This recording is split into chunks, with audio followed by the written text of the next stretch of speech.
TSUTigers.com, sitting here with the head softball coach Jeff Dabney as you announce your 2013 schedule. What was kind of the objective of setting up this year's schedule? Well, we were basically going for the best possible competition and be able to prepare our kids to play our conference schedule. We like to make sure that they're challenged. We've learned in the past 2 years that our kids actually seem to play better if the competition was good. We've got to get better at just playing consistently, but having the ability to play good teams and then translate that. Hopefully it translates into playing well in the OVC. It works out for us.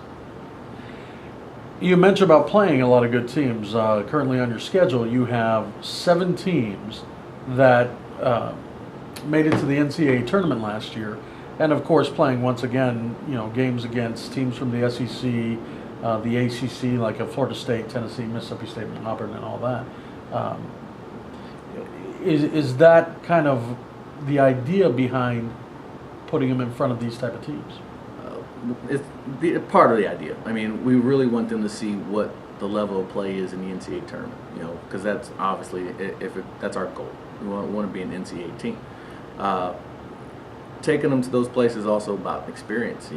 We want our athletes to be able to experience more than just being in Nashville, just going to the small towns in the OVC. We want them to get out and see the world a little bit and play on bigger stages. When you head into SEC country, you're going to get big crowds. We want them to feel, a big crowd on the road. You head to some of the OVC venues, you have friends and family. It's not really a high pressure situation. It kind of feels almost summer ballish. So we want them to experience some of the things they may get, crowd wise here and on the road, and have that pressure of feeling people on top of you coming after you, and it not just be the other team in the other dugout. Also in the schedule, you get to face 8 HBCU programs, as well as playing in the Tiny Lassiter Classic down in Irondale, Alabama this year. Speak a little bit about the importance of playing some of the HBCUs. Well, playing the other HBCUs is good. Being an HBCU, I know our fan base really enjoys it when we're taking on the other HBCUs because of the rivalries with them from school to school. And we want to be a part of the rivalries as well, and having the ability to play those teams, especially at the Lassiter, which was a tournament we went to 2 years ago, and we just missed out on the championship my first year. It's important for us to be able to compete against the other HBCUs and win. I mean, when you come back here, when we finished second last time, we came back here and the kids were treated like queens. People, fans enjoyed it. It's a part of our culture.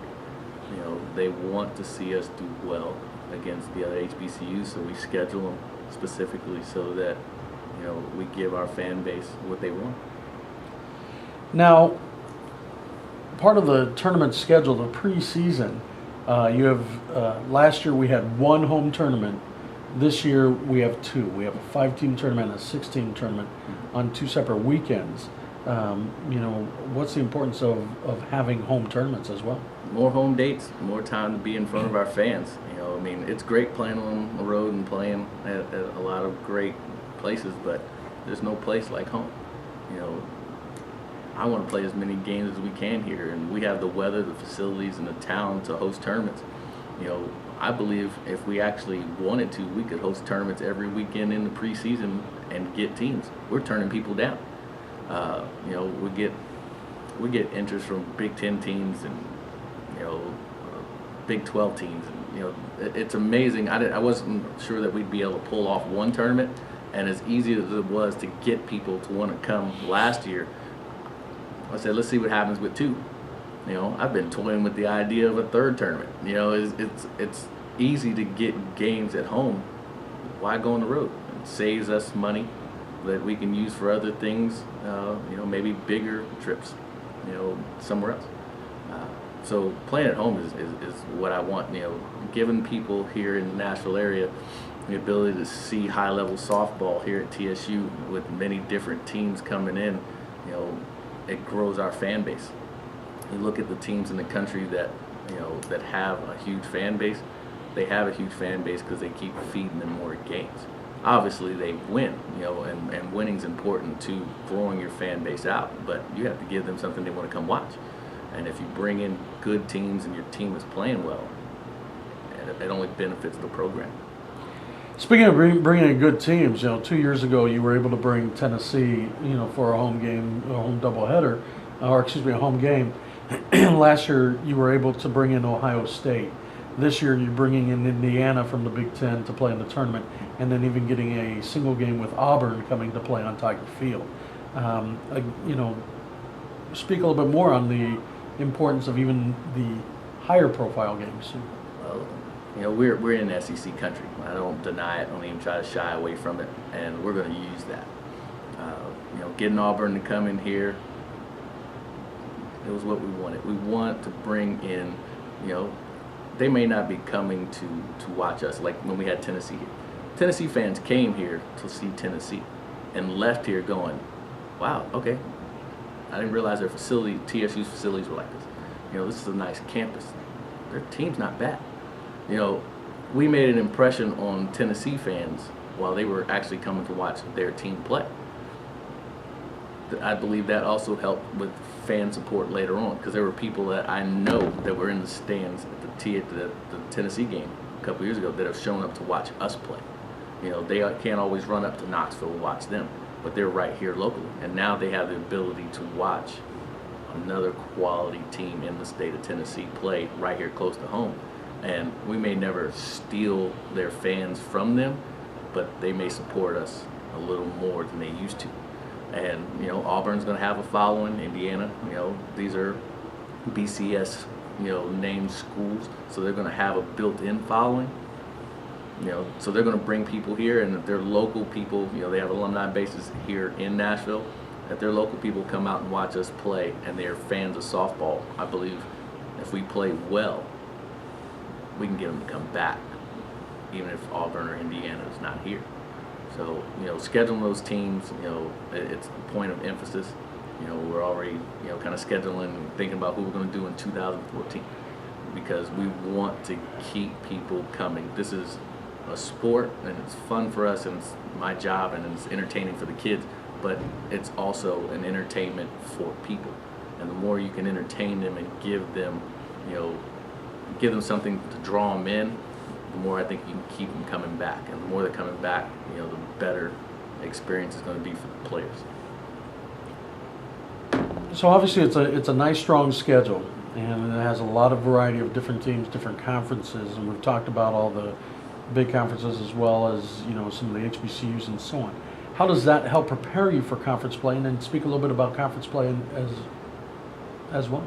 Well, I mean, playing good teams is going to help you prepare, because, I mean, pitching, the level of athleticism that you're dealing with, for the most part, is going to be equal to or better than what we're going to see.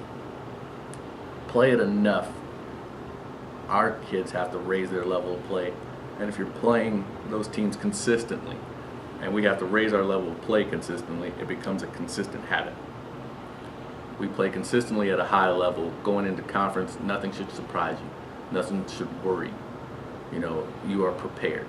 And if you're prepared, you have a shot at winning every game that you play. And that's what we're going for. We want to have the ability, when we get off the bus or we come out of our locker room, to know, okay, the team that's in the other dugout, we don't have to worry about. We just have to play our game. I believe in the past, you know, when we first started, we weren't completely prepared, because we might not have been playing enough quality opponents before the OVC. So when you get into the OVC, we weren't prepared for the level of play. I mean, the OVC is getting tougher every year. We've got new coaches in, you know, with the idea of knowing how to get things done, bringing in quality athletes. So if we're raising the level of play in the OVC, we have to do things before we get to OVC play to be prepared for the rise in talent, the rise in coaching talent, the rise in player talent, and be ready for it if we want to compete at a high level. You can't have big goals like winning a conference championship, a tournament championship, or going to the NCAA if you don't understand how to play at a higher level than your competition. So we have to schedule better before we get to the OVC, and then in the OVC understand that we are playing teams that are also at a high level and be consistent throughout the entire time. If we don't do that, then everything else, all the goals are pointless. So, like I said, the schedule is set up fine. The OVC is going to be a grind, and I'm looking forward to just the challenge of it all. Well, thank you very much, Coach, and we wish you the best of luck in the 2013 season. Thank you.